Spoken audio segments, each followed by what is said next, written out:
ہے جب جب بھی ہارمونیم کہیں پر اچھا بجتا ہے تو مجھے سردار کی یاد آتی ہے. زندگی کا ایک لمبا عرصہ اپنے بزرگوں کے سالانہ عرس پر قوالیاں سنتے ہوئے گزرا جی. گمنامی کی زندگی میں خط غربت سے بہت نیچے زندگی گزارتے ہوئے یہ فنکار اب اس دنیا میں نہیں رہا.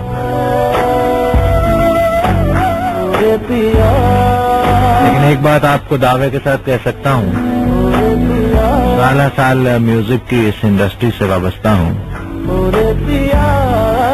ایسا ہارمونیم میں نے کم سنا ہے.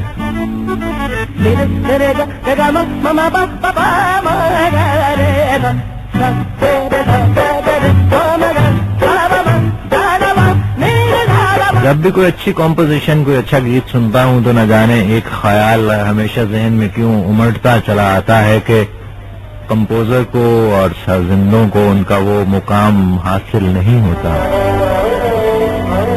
ہائے ہائے ارے واہ, جس کے وہ حقدار ہیں. ویسے تو معاشرے میں بہت سے فنکار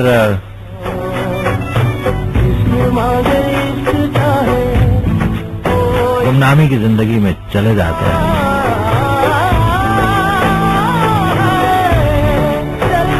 اور بہت سارے ایسے لوگ جن کا فن سے سوائے اس بات کے کہ وہ کسی ایسے گھرانے میں پیدا ہوئے جہاں پر 4 پیسے خرچ کرنے کے بعد ان کا کوئی آڈیو یا ویڈیو کیسٹ مارکیٹ میں یا سی ڈی مارکیٹ میں آ سکتی ہے, اور کوئی تعلق نہیں ہوتا ہے, شہرت کی بلندیوں پر پہنچتے ہیں. لیکن اصل فنکار رہتا ہے اور وہ فن کو اپنے لہو سے سینچتا ہے.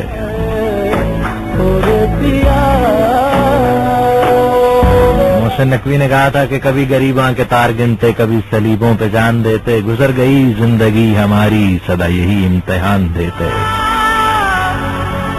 بات صرف اتنی ہے کہ بوقت شب خوں تمام بستی پہ خوف طاری تھکا دلوں کا, سکوت شب کے اجاڑ گنبد میں ہم کہاں تک اذان دیتے. آپ کو کچھ عجیب سا لگ رہا ہوگا, مجھے خود بھی لگ رہا ہے جی,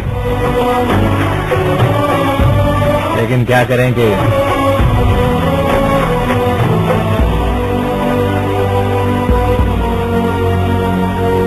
ننگے پیروں پہ ہائے ہائے چلتی رہی چلتی رہی, لگتا ہے پیروں میں چلتی رہی.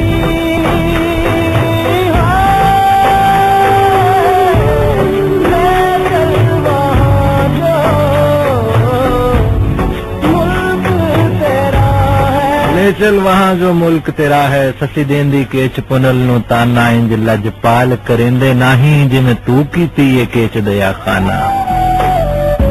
جتھے نال یاراں وے کھیڈاں کھیڈیاں نے او دیس تے اپنا دکھا چھڈ دو.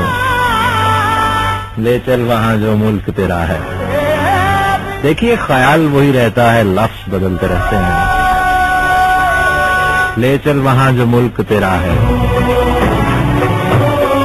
کیا ہے کہ جتھے نال یاراں وے کھیڈاں کھیڈیاں نے او دیس تے اپنا دکھا چھڈ دو. گلی گلی دا میں طواف کر دی, میرا اکبری حج کرا چھڈ دو. تے ملکہ بنن دی نہیں سی ریج مینوں, تے ملکہ بنن دی نہیں سی ریج مینوں جھاڑو کشاں دے وچ بٹھا چھڈ دو.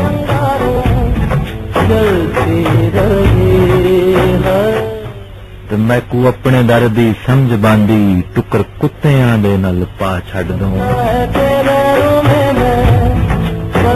یہ میں جو ہے نا خالد سنبل صاحب, یہ ذات جو ہے اس کی نفی کرنی پڑتی ہے,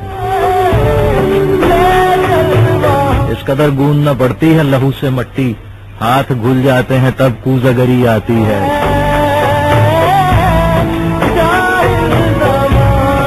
جاہل زمانہ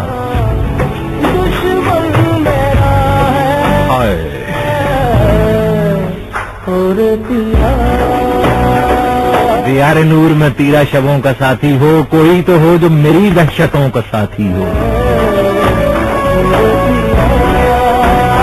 101 इंटरनेशनल का प्रोग्राम गुंजा शौक अपनी एक बहुत पसंदीदा गजल के चंद अशार, और उसके बाद सैयद रजी तिरमिजी की आवाज में एक बहुत खूबसूरत गजल उस्ताद गुलाम अली आपके लिए गाएंगे जी।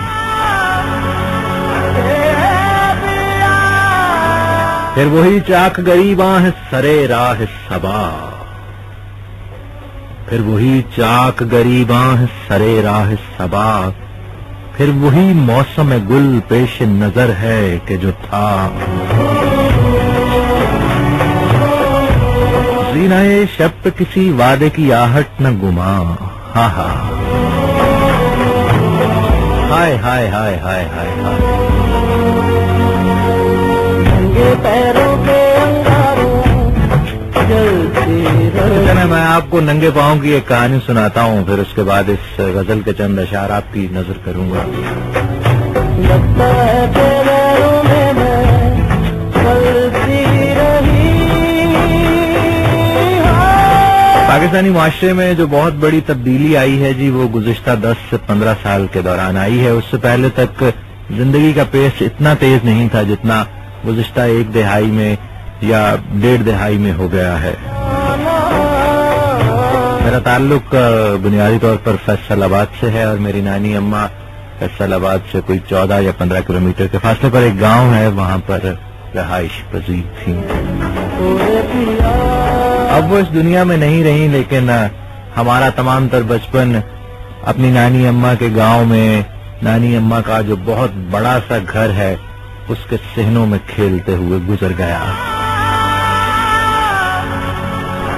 शायद ये वो जमाना था जब हमारे वालिदैन बावजूद बहुत सारी माली खुशहाली के गर्मियों की छुट्टियों में हमें मरी या नॉर्दर्न एरिया की सैर के लिए नहीं ले जाया करते थे।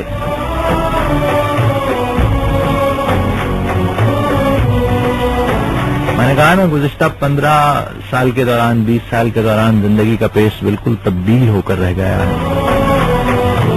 मेरी नानी अम्मा का गांव जो है, उसमें गांव की फसील पर पानी का एक खाला बहता था जिससे पानी खेतों तक पहुंचाया जाता है। एन पानी फराहम करने वाले इस सोर्स के ऊपर काला साईं अपने 2 दरख्तों के नीचे रहता था। काले साईं की कुल कायनात शीशम के ये 2 बहुत बड़े दरख्त, उसकी एक चारपाई, और चारपाई के इर्द गिर्द रखा हुआ कुछ सामान, और उसकी चंद बकरियां थीं। ले चल वहां जो मुल्क तेरा है। आइए आपको उस मुल्क लिए चलते हैं जहां पर हमारा बचपन गुजरा है।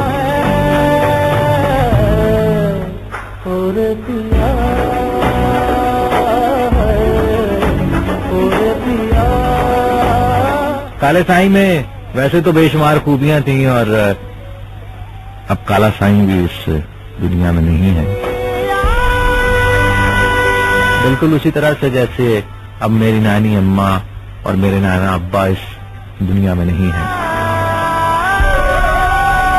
काले साईं की एक बहुत बुनियादी खूबी ये थी कि सरे शाम जब गांव से काले साईं को खाना भेजा जाता तो पहला ही खाना जिस भी घर से उसे मौसूल होता वो उसमें से 2 रोटियां और थोड़ा सा सालन रख लेता।